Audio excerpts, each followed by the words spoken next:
ماما ايه يلا ايه يلا في فيديو بتاع حمو بيكا في حفلة الجول عايزين نعمله انا وانت. والله ما هبهدلك الشقة، هنعمله انا وانت ماشي. يعني انت عليك بس ايه تعملي، تقولي ان انا مش واخده عليك كده قدام الكاميرا. انا هرد عليك بقى ايه واحط الكرش كده حمو بيكا ماشي. والنبي والله عايز ايه هنعمل يعني الفيديو بتاع حمو بيكا يا عم ماشي هنعمل يعني.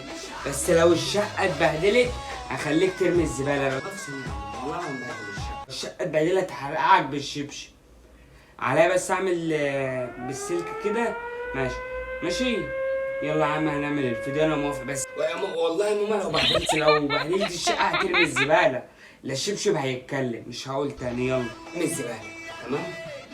والله ارمي الزباله اروح اجيب العيد. تقولي لي طب انت مش واخده عليك والحكايه كده تمام. وانا هقعد اللمه التانيه. يلا تعالى اقعدي. حمو انت بتتكسف قدام الكاميرا ودي مش عوايدك في الفيديوهات، انا مش متعود عليك كده. ما عشان في لمة كتير وانا لسه ما مش في المود.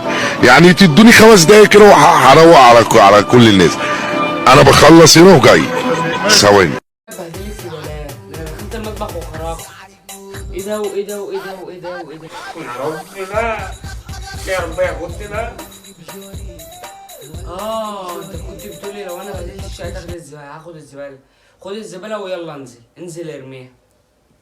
تقول حاجه تانية يا امي يا عسل يا حبيبتي يا قلبي. حاجه تانية مش هتاخدها. حماصه اللي هيتكلم مش هقول لك تاني. الله يا كلب البحر خد الزباله وانزل. مفيش الا بالعين الصفرا الزباله في الحمام.